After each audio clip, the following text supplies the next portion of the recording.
Hello everybody, welcome to the webinar. We'll get started at this time. Before we get going on the charts, let's do a quick systems check. Just type OK in the chat box if you're hearing me clearly and seeing my screen all right.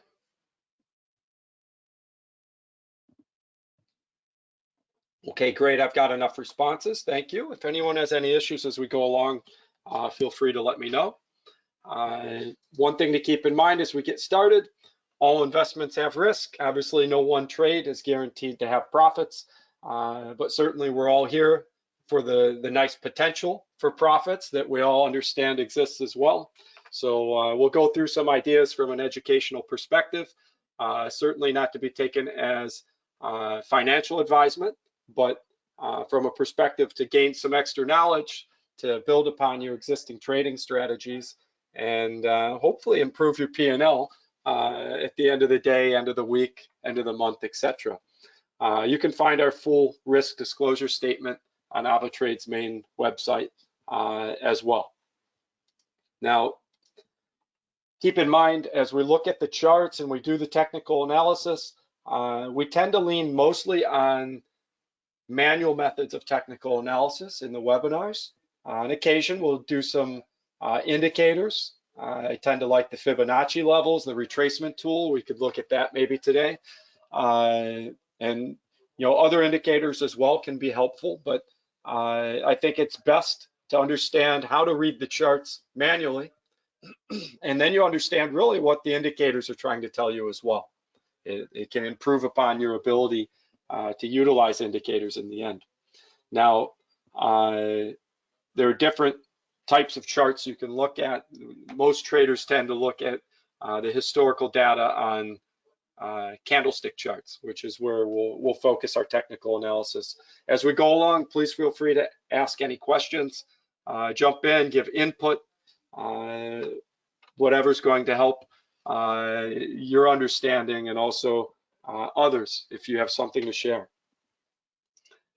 Before we take a look at the technical analysis, we'll look at a bit of fundamental news. Now, one thing to keep in mind before we look at the fundamental news, we mentioned that all trades have risk when trading Forex, spread betting, options trading, etc.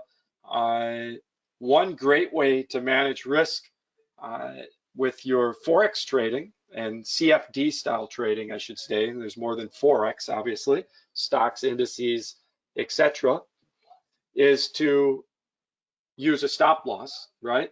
Now, another way to manage risk, if you use the AvaGo app, which is found here under trading platforms, AvaTrade Go. If you use this app, which is available to use on the MT4 platform, you can manage risk in a unique way using AvaProtect. Okay, AvaProtect is a tool on the AvaGo app, specifically found on the AvaGo app, that allows you to protect against losses for defined time periods. And you just pay an upfront premium cost. And for the entire time period of the coverage, 1 day, 2 days, 4 hours, whatever you pick, then any losses that might occur during that time period are added back to your account. And then the trade keeps running when the coverage ends. If the trade is in profit, great, you keep all your profits. So it's a unique way to manage risk. And you also see that the AvaGo app calculates your margin requirement for you as you're setting up the trade size. It will calculate your risk. If you program a stop loss, it'll calculate your potential profit in your account currency for you if you put a take profit mark.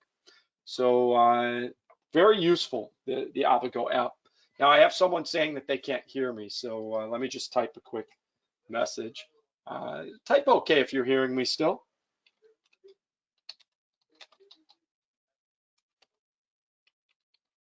All right, great, thank you. It's just Grace. I'll let Grace know. All right, so it's just you, Grace. All right, let's take a look. Quick fundamental news. I like to do this before my technical analysis. It's a good idea to get an idea of which way the wind is blowing, so to speak. And so first thing I see is the futures are mixed. Green on the S&P, red on the NASDAQ. That tells me that there's not a strong trend one way or the other. So it's a good day for ranging type trading so far today. We'll look at the charts. We'll probably see that. Okay, a lot of ranging movements, meaning up and down between two price levels. And if we want to pick a direction that we prefer, the volatility index is up. What does that mean? If the volatility index is up about 2%, approximately 2% on the day, the VIX volatility index is up. That means fear is up. Good, Peter. And if fear is up, maybe you're leaning towards the side of the equities being more bearish than bullish. Okay, so a little more fear on the market today, and you can see it. The NASDAQ has turned quite red, and the S&P is barely green. Okay, so more negative sentiment, I would say, more fear on the markets today than positive momentum, just from that quick snapshot looking at the volatility index and the futures. Now these here are yesterday's numbers. These are not the futures. This market hasn't opened yet. Okay, these are the non-futures indices. Those open in about an hour and a half. Okay, so we're going by the futures and the volatility index. Now, if we take a look then also at some headlines, okay, new wave of US layoffs feared as coronavirus pain deepens. That also sounds like fear. Okay, negative sentiment. That headline certainly is negative. New wave of US layoffs feared. S&P futures tread water as Sino-US tensions weigh. Okay, more tensions between US and China. It's in the headlines today. That makes sense why the volatility index is up a little, right? The headlines confirm it. And then we look at the economic announcements today. Mostly out of the European Union and South Africa so far today. Okay, worse than expected. 2 out of 3 here, worse than expected. 4 in a row, worse than expected here, out of the European Union and South Africa. So the economic numbers not so good today on the scheduled economic announcements that have come out. Now we've got some numbers coming out in about 25 minutes, 23 minutes on the US economy and the Canadian current accounts. So these are really big announcements. During the webinar, in 22 minutes or so, we're going to see the charts start to move more. And you could set up some pending orders now with the idea that what do you think would happen to, say, the Dow Jones, the S&P 500, if these announcements are negative, if they're worse than expected, if they come in red instead of green? There's already fear on the market, right? So certainly they could easily drop. So there's a huge potential for movement here today. And good, Grace. I'm glad your audio is fixed. And obviously the opposite could happen, right? The futures are mixed. What if these numbers all come in stellar, better than expected? Well, okay, then we could have a climb. So we should probably prepare with our trading if we're entering into trades now with stop losses to protect against movement the wrong way, or pending orders at opportunistic locations to get in on breakthroughs. Okay, so now that we understand the fundamental situation, let's then go to the chart or charts and see what do we want to do.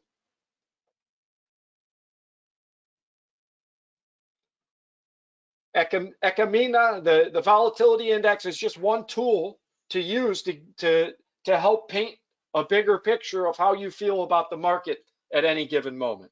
And so far today, the volatility is up, meaning that's bad for the indices and for the stocks, etc. Typically, volatility up usually means fear is up, which usually means indices are pulling down. European indices, US indices, the Nikkei, all around the world. Okay, so let's look. I have the S&P 500 here. What did the movement do today? Okay, this is today. Look here, up and down, up and down, up and down. Didn't we say, looking at the fact that the futures were mixed and the volatility was up a little, that we probably had choppy trading today, which is really good for technical strategies when it's ranging. Look at the 5-minute candles. Okay, if today you had drawn a resistance line somewhere up here, okay, resistance down, resistance down, resistance down, resistance down. Okay, if you found your spot and a support level somewhere near the bottom, support up, support up, support level back up, resistance back down. This is ranging. This is what, if traders say the market is ranging or economists say the market is ranging, that's what we mean. It's going sideways, up and down, sideways, up and down, up and down, up and down, again and again. What's happening right now is it's tightening. What do I mean? The high points are getting lower and the low points are getting higher. You see the range is tightening, tightening, tightening. Eventually, what has to happen if this keeps tightening? What has to happen eventually? It can't tighten forever. It has to break out one way or the other. And guess what? In 20 minutes, we have big announcements. Guess what will likely happen soon? A breakout. Okay? So as we get closer to those announcements, you're probably going to see a breakthrough either above the resistance or a breakthrough below the support down here. And you might have a preference because there's fear on the markets today. There's been a global pandemic, so a lot of those economic numbers coming in might be pretty bad, right? If we go back and we look, and we say, okay, initial jobless claims, 21,000. You understand that's a huge number, right? They're predicting the expectation of initial new jobless claims for the week, 2,100K. That means 2,100,000. What is that, 2.1 million, right? They're talking millions of more jobs expected of people to have applied for jobless benefits again. That expectation is already really bad.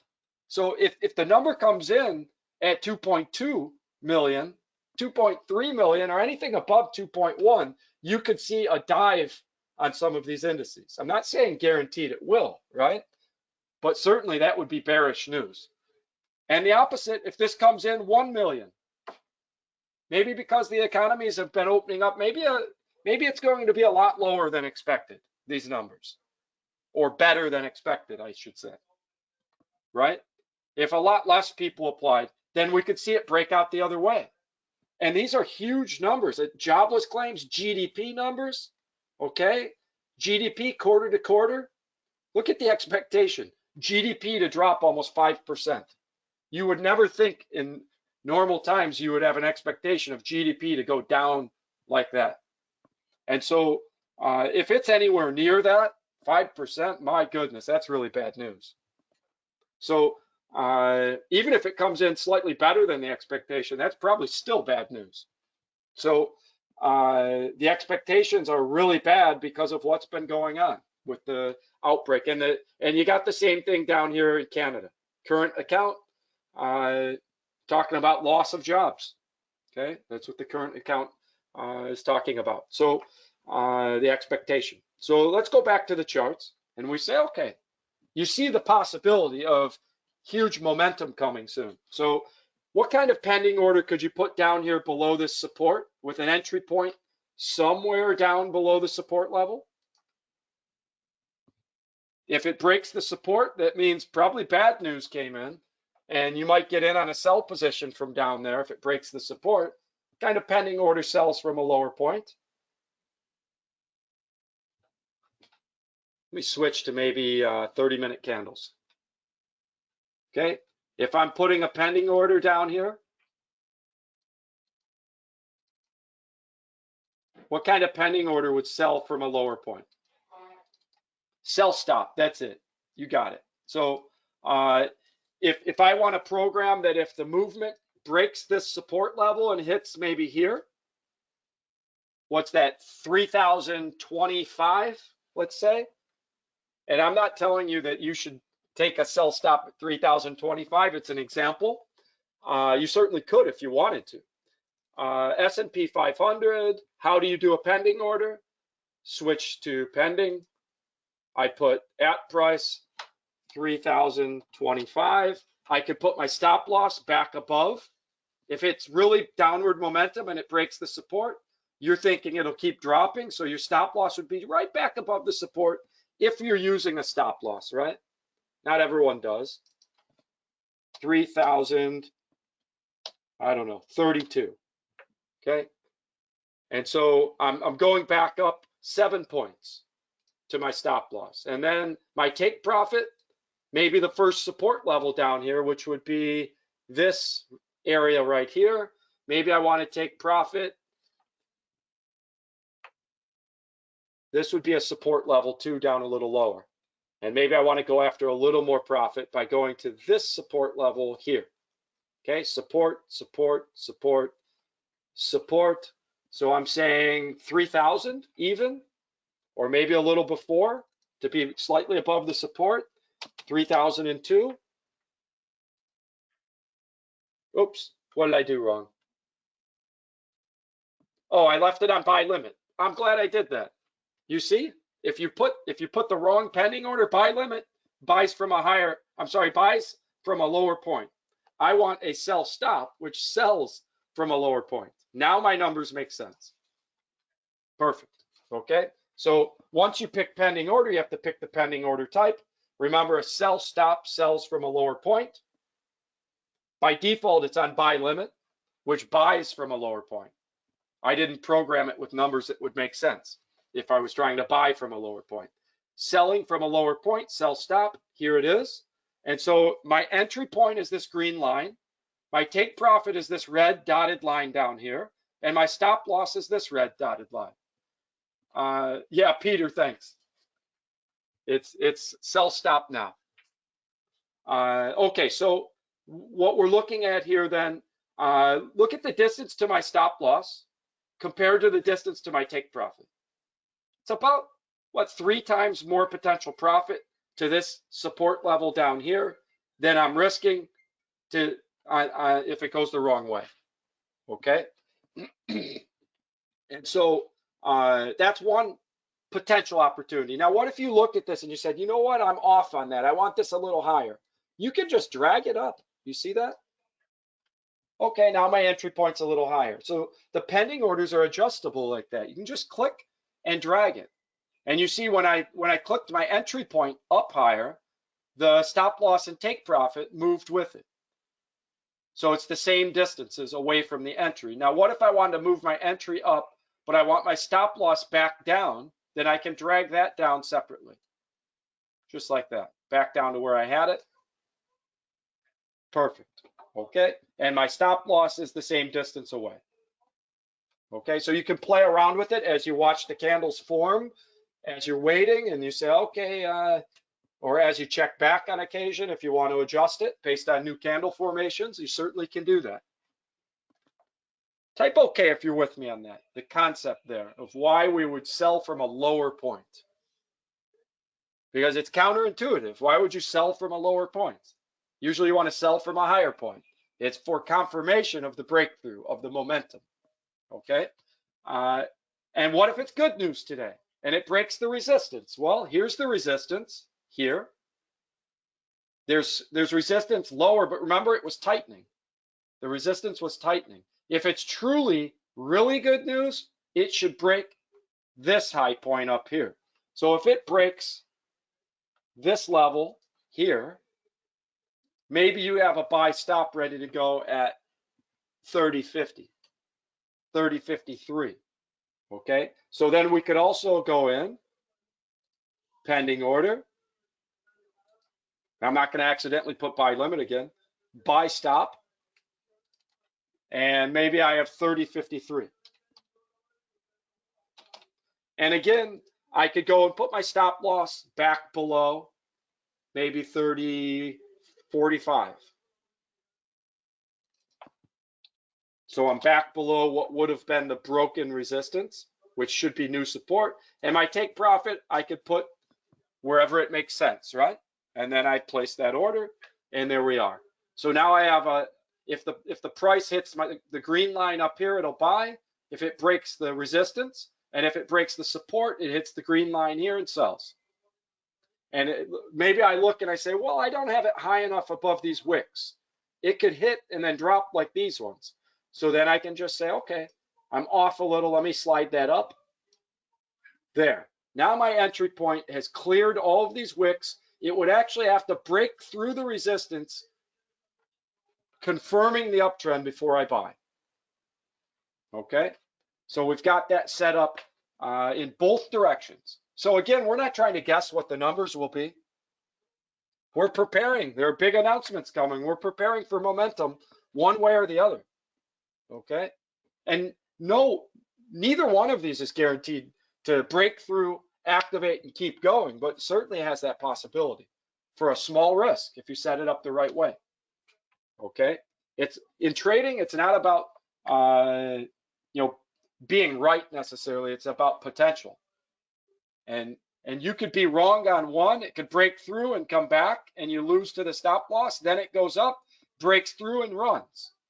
And you have a 50% win percentage. You say, well, that's not good, but you could end up with a nice overall profit because you're limiting your risk in a way that might make sense for you. Okay, we could look at crude oil, which is interesting right now. Okay, we were looking at this last week, or I'm sorry, earlier this week on Monday, and the movement was up here. Okay, movement was up here last week, or earlier in the week, sorry. On Monday evening when we were looking at the movement, oil was testing and was bullish, was testing the resistance up here. The question is, why did the movement stop here? And by the way, we predicted this on Monday, that once it reached a price up near 35, that it likely could reverse down, or if it broke through enough at 35, it could keep climbing. What did we look at? Anyone? What exists at this price level further back in time? Has anyone looked maybe on the one-day candles? Let's have a peek. Remember, we drew this red line here at the top of this wick. Let's go to the one-day candles. You see where this red line goes? Look here. What's this? From a while back before oil crashed. You see it was up here in the 40s, 48. And then boom, from Friday to Monday on that weekend, oil crashed. It's a huge gap. This is a huge technical analysis data point. It's a price level that is very significant. When oil was climbing, we looked at this Monday and we said, boy, as it gets near this gap price, you could have a huge pullback. And look what happened. It tested, pulled back, tested, pulled back. And when I say pulled back, we're on one-day candles here. This pullback was over $4, or about $4, I should say. $4 dip, right exactly where we expected. This was the opening price of the gap on Sunday night / Monday morning, right here. And look where it reversed. It's textbook technical strategy. Trade down from the resistance level. This gap price here is a resistance level, okay? And so resistance dropped $4. Resistance dropped nearly $4. 2 shots at it. What kind of pending orders on this resistance level would you have been able to win on Monday and yesterday again? This is yesterday's candle. Kind of pending order. You didn't have to sit and watch it. If you did Monday's webinar, you'd have known, okay, put a sell limit right below this opening price, right about here at what, 34, and twice you could have profited. Okay, one of them already happened. You could have profited on the next one. Okay, sell limit. Sell limit sells from a higher price. Okay, so if the movement was like where it is now, yesterday, or I mean 2 days ago, before it dropped yesterday, 2 days ago. So if you came to Monday's webinar and so Tuesday you looked and you said, wow, it's headed back towards the resistance, and you put a sell limit. Yesterday it dropped. There's your profit off that resistance level over here. This is called taking an inside out look. Looking at the 1 hour candles, okay, we saw resistance here, right? On the 1 hour candles. But when we looked at, I'm sorry, there's 1 minute, 1 hour. We saw resistance here on the 1 hour candles.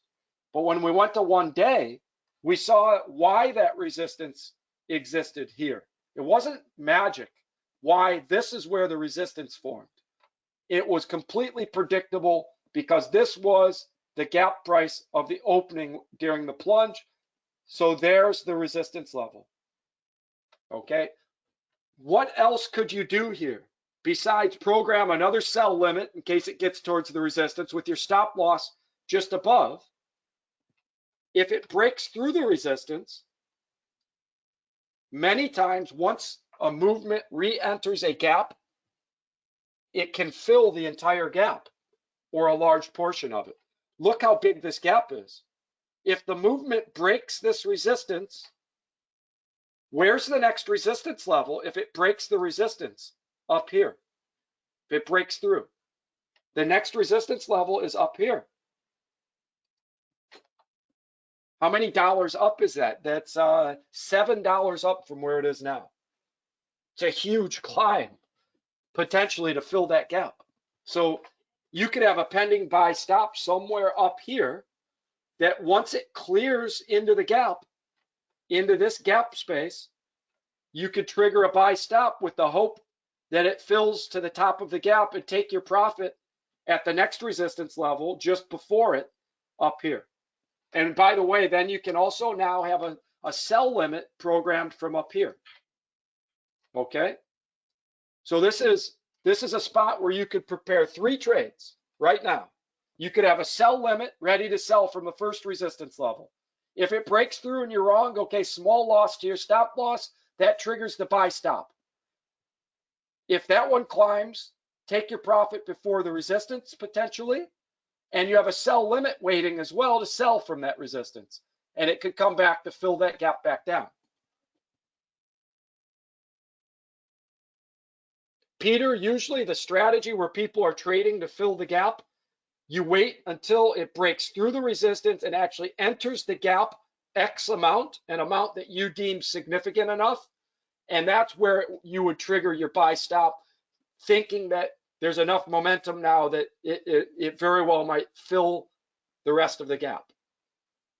Okay, and some will trade just to fill half the gap. That's up to each individual trader where you take your profit, but certainly the next resistance level is here. Once you get into this gap, and you see this wick right here, it would have to clear this wick. This wick is a small bit of resistance that if it hits that price, it could pull back a little, but likely if it gets that high, it's on its way up eventually. Even if it hits the top of this wick and pulls back a little, it's likely trying to reach the top of that gap if it breaks deep into it. Okay? Huge potential there. Huge potential for pullback, which it already did twice. Huge potential if it breaks through to fill that gap. Okay? And again, it's not about trying to guess which one is right. It's about trading smart. You can go after both opportunities and really all 3. Because if it fills the gap, this is a major resistance level. If it gets up here, it easily could pull back down again too. Okay, so you could be right on just 1 out of 3 of these and profit nicely overall. Okay, this is the type of setup where in these strategic locations, there's a potential for really big movements. And by the way, look how many times this tested. Once, twice, many times. The 3rd time it tests a resistance level, you could get the breakthrough. Okay? So if you want to hold off on the sell limit and just prepare a buy stop, if that's your preference, you could do that. And again, that's up to each individual trader. Okay, so what about if we go back to, let's look at Dow Jones. Okay, 1-day candles, look at that bull run up on the 1-day candles. But if we go to 1 hour, look what it's waiting for. And by the way, the announcements are coming right about now. Look at the resistance now. after that large run up. This could be a huge pull down. Pending sell stop down here. Pending sell stop down here could make good sense. It could. You could even take a market sell and just put your stop loss up here above this resistance. That's an option too. Let's see what these numbers are as they come in.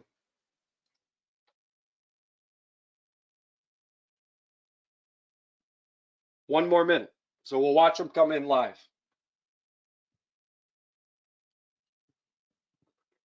A lot of data coming in here. Let me refresh the screen. And here comes some of the data. Oh my.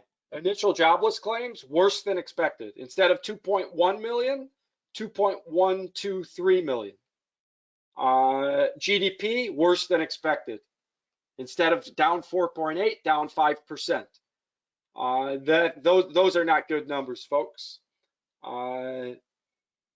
Continuing jobless claims weren't as bad as expected. That's the lower level announcement. The GDP numbers, that was the big one. And the initial jobless claims. So let's take a look and see what's happening on the chart. Okay. If this movement climbs to the resistance level here, sometimes you get a false movement in the beginning. You see it's trying to bounce up. This likely could come down, right? So you've got some options here, but certainly the initial news today with the volatility being up and now those numbers being pretty bad, if you did a market sell here and put your stop loss above these high points up here, put your stop loss above the high points, that's your risk level. Your potential profit could be huge if this gets momentum down, and it looks like it could. Okay, so you don't have to just do the sell stop down here. If you already saw the news now and you like the entry point, you could just get your stop loss above the resistance and take a shot that it goes the right way. And we can see, look at it trying to drop. Okay, so let's take a look at some of the other indices. I bet even the DAX and some of the other indices are reacting in kind because it's such a global economy these days. So you might see some movement on the DAX and on the FTSE. See a red candle. These are 1 hour candles. I see a red candle trying to form. I really like the setup of the S&P 500 and the Dow Jones in terms of where the distance to where your stop loss would need to be above the resistance. And this was the example of the pending order I set. So in this case, I'm waiting for confirmation that the market is reading that news as really bad. How do I get confirmation that the market believes that news is really bad? It would break the support level and trigger my sell stop. If you already think that news is really bad, which I kind of do, then you might do a market move. You don't have to wait for it to hit a pending order. Okay, either one is okay. And by the way, don't let me lead you in the direction. If you think that's good news, you can buy on the equities, on the indices, certainly. The Nikkei, let's look.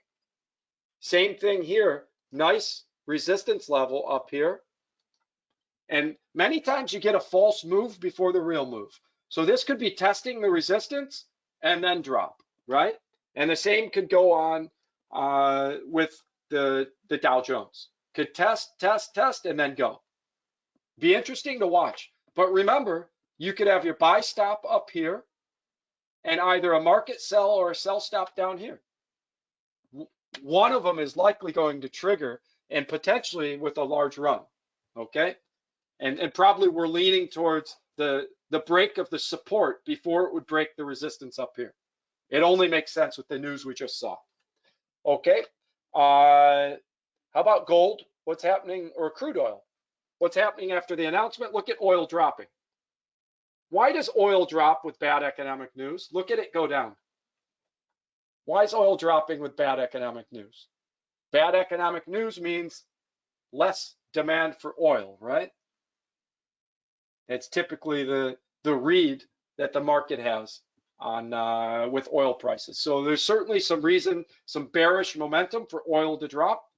You could get in on that trend, right? That's an opportunity. Where would you put your stop loss? You only have to put it up what, 50 cents to get above this resistance? And you certainly could see some movement down on oil. Okay, the news is bearish for sure. Gold. What do we have going on with gold? Well, it's a safe haven, so it could climb, right? But lately, we've been covering in the webinars, gold has been kind of backwards, and it's been going down with bad news and up with good news. It's because gold investors had liquidated all their gold because things got so bad they wanted cash in hand. And as there's some good news coming in, people are buying back into gold saying, okay, it's safe enough to buy my gold again for all the economic trouble we're going to have from the quarantines. And when there's bad news, people are selling gold again because they want cash in hand, because they're getting afraid again. So it's been kind of a backward situation. So to try and predict the movement of gold right now on short-term announcements, like what we just saw, I think it's one of the harder assets to read short-term. So technical strategies maybe work better right now in gold, which fits right into our webinar. So what's a technical strategy? Breakthrough strategies, okay? If I'm on 5-minute candles, if this breaks this resistance here, then maybe I'm buying. If it breaks the support down here, maybe I'm selling, okay? I would lean personally more on a technical strategy with gold because the influence of fundamental news on what direction gold goes has been mixed up since the pandemic. It's been flipped, and some days it's flipped back with going up with bad news and other days going down with bad news. So technical strategies have worked very well with gold. It breaks through, there's momentum. It breaks through down, there's momentum that way, etc. Or if it's ranging, you can identify a ranging pattern also. Okay, any questions before we end things? I think we've looked at a good number of assets, and maybe we'll look at the Australian. What do you think the Australian's doing against the yen right now? And why would I pick Australian and yen? Okay, let's look at 1-hour candles. This might be an opportunistic entry point, right? The yen is a safe haven, typically strengthens with bad news. And the Australian tends to weaken if there's tension with US and China, which there is, right? So I would view this resistance level up here as pretty strong, that the Australian might have trouble breaking this resistance. And since we just had bad economic news, either a sell limit up here might make sense, okay? Or a market move, if you like the entry point now. And you would only need to risk the distance from your entry to being above the resistance. And your potential for dropping even to the first support level down here is quite a big distance compared to what you'd risk, okay? Again, right now, there's many times a false move shortly after announcements. Like this looks like it's trying to climb right now.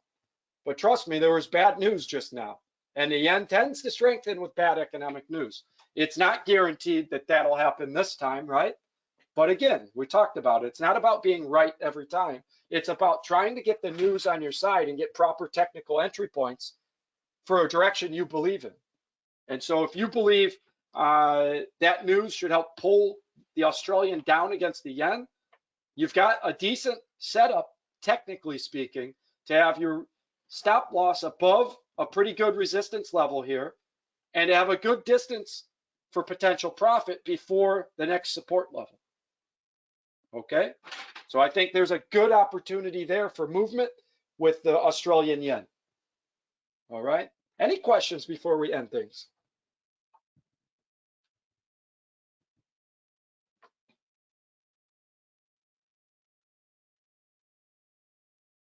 Okay, great. Thank you everybody for joining. Take a look if you haven't already made any moves on those indices, on oil, and on some pairings involving the yen, like the Australian yen. You could look at the euro yen. I think you'll find some nice opportunities and some movements today that could pay with good potential. All right. Thank you all for joining. We'll be back at it again on Monday evening. All right. Bye for now. Good luck with your trading.